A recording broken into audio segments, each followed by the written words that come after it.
എല്ലാ പ്രേക്ഷകർക്കും വിജയവീതി എന്ന ഈ പ്രോഗ്രാമിലേക്ക് ഹാർദവമായ സ്വാഗതം. വ്യവസായ വ്യാപാര രംഗങ്ങളിൽ വളരെ കഠിനാധ്വാനം ചെയ്ത് വിജയിച്ചവരുടെ കഥ പറയുന്ന ഈ വിജയവീതിയിൽ ഇന്ന് നമ്മൾ പരിചയപ്പെടാൻ പോകുന്ന വ്യക്തി കുറേ നാൾ ബോംബെയിലും പ്രവാസി ജീവിതം ആരംഭിച്ച് ഗൾഫ് നാടുകളിലും ജോലി ചെയ്ത് കാസർഗോഡ് ജില്ലയിലെ കുംബ്ള എന്ന പ്രദേശത്ത് സ്വന്തമായി ഓട്ടോമൊബൈൽ വർക്ക്ഷോപ്പ് നടത്തുന്ന ദീപക് ഓട്ടോമൊബൈൽസിൻ്റെ പ്രൊപ്പറേറ്റർ കെ നാഗേഷ്, അദ്ദേഹത്തെ ഈ പ്രോഗ്രാമിലേക്ക് ഹാർദവമായി ഞാൻ സ്വാഗതം ചെയ്യുന്നു. നമസ്കാരം സർ. ഇത് വളരെ കാര്യം എന്ന് വെച്ചാൽ ഒരു വ്യവസായ രംഗത്ത്, വ്യാപാര രംഗത്ത് തൻ്റെതായ വ്യക്തിമുദ്ര പതിപ്പിച്ച ആൾക്കാരെ പരിചയപ്പെടുത്തുന്ന ഒരു കഥയാണ് സാർ. കാരണം എന്ന് വെച്ച് കഴിഞ്ഞാൽ വളരെയധികം സാറ് കഷ്ടപ്പെട്ട് ബുദ്ധിമുട്ടിയൊക്കെയാണ് ഒരു സ്ഥാപനം തുടങ്ങുന്നത്. ആ സ്ഥാപനത്തിൻ്റെ വളർച്ചയ്ക്ക് സാറ് ചെയ്ത എഫോർട്ട് എന്താണ്, അതാണ് നമ്മുടെ ഈ പ്രോഗ്രാമിൻ്റെ ഒരു മെസ്സേജ്. തീർച്ചയായും സാറിൻ്റെ തുടക്കം, സാറിൻ്റെ അച്ഛൻ, അമ്മ, അവിടെ നിന്നാണ് നമ്മൾ തുടങ്ങേണ്ടത്. ഒന്ന് പറയാം. അതെ, ഞങ്ങൾ എൻ്റെ അച്ഛൻ റെയിൽവേയിൽ ജോലി ചെയ്തുകൊണ്ടായിരുന്നു. അതിൽ എന്തോ ജോലി ചെയ്തു.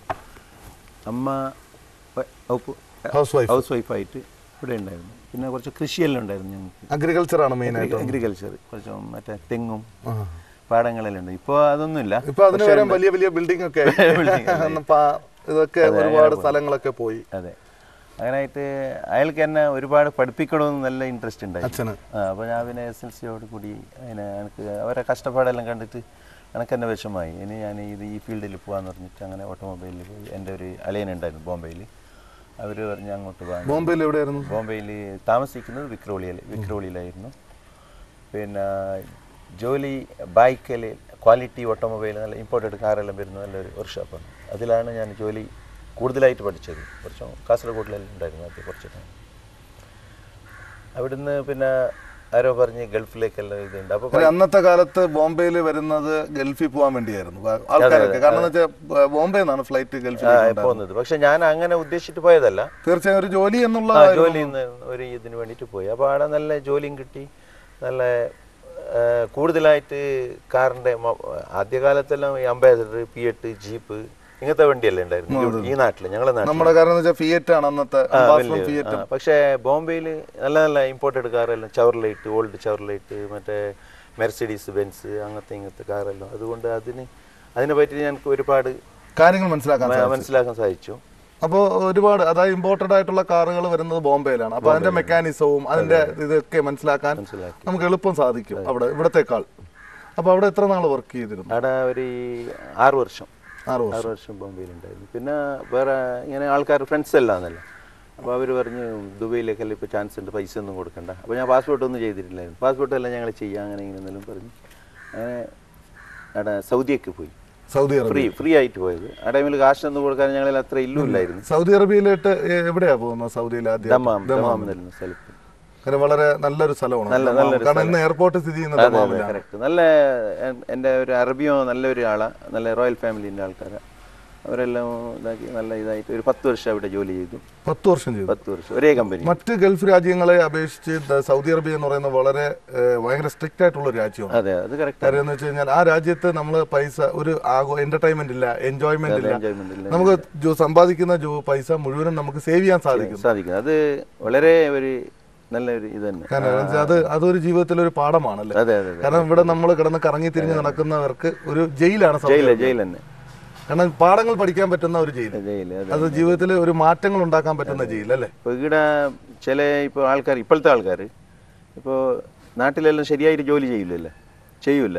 എങ്ങനെയെന്ന് പറഞ്ഞാൽ ഇപ്പോൾ ടൈം ഒരു 8 o'clock ഞങ്ങളിവിടെ ജോലി സ്റ്റാർട്ട് ആകുന്നാൽ അവർ വരുന്ന 9 മണിക്കാ, ഇല്ലെങ്കിൽ പറഞ്ഞു കഴിഞ്ഞാൽ പിന്നെ എനിക്ക് പറ്റില്ല എന്ന് പറയില്ല. അവിടെ അങ്ങനെയല്ല. 8 മണിക്ക് ജോലി ആയാൽ 7:45 അവിടെ എത്തിയിരിക്കും. ഇല്ലെങ്കിൽ അവർ പിന്നെ സാലറി ഒരു ദിവസം കട്ടാക്കും, ഇല്ലെങ്കിൽ 2 ദിവസം കട്ട് ചെയ്യും. അതുകൊണ്ട് അതെ കറക്റ്റ്. ടൈം ലിമിറ്റേഷൻ ഇല്ലാതെ ജോലി ചെയ്യും അവിടെ. കാരണം എന്ന് വെച്ച് കഴിഞ്ഞാൽ എത്ര മണി വരെ ആണെങ്കിലും നമുക്ക് കിടന്ന് ജോലി ചെയ്യാനും. ഈ ഒരു മെന്റാലിറ്റി നമ്മുടെ കേരളത്തിൽ അല്ലെങ്കിൽ നമ്മുടെ ഇന്ത്യക്കകത്ത് യൂട്ടിലൈസ് ചെയ്യാൻ സാധിച്ചാൽ നമുക്ക് ഒരുപാട് വ്യവസായ സ്ഥാപനങ്ങൾ ഉണ്ടാക്കാൻ സാധിക്കും. പക്ഷെ ഇപ്പോൾ ഈ മൊബൈൽ തുടങ്ങിയോട് കൂടെ ഇപ്പോൾ എൻ്റെ വർക്ക്ഷോപ്പിൻ്റെ സംഗതി ഇപ്പോഴത്തെ സ്ഥിതി പറയുന്നത്, ഞാൻ ഇപ്പോൾ ഇവിടെ ഞങ്ങൾ 9 o'clock രാവിലെ സ്റ്റാർട്ടാക്കുന്നത് വർക്ക്ഷോപ്പ്. ചേട്ടാ ഉച്ചക്ക് 1 മണിക്ക് അവർ ലഞ്ചിന് പോകണമെന്ന് പറഞ്ഞാൽ ചിലപ്പോൾ 1:30 മണിക്ക് പോകും. 1:30 മണിക്ക് പോയാൽ 1 മണിക്കൂറല്ലേ ആക്ച്വലി അതിൻ്റെ ടൈം, ലഞ്ച് ബ്രേക്ക്.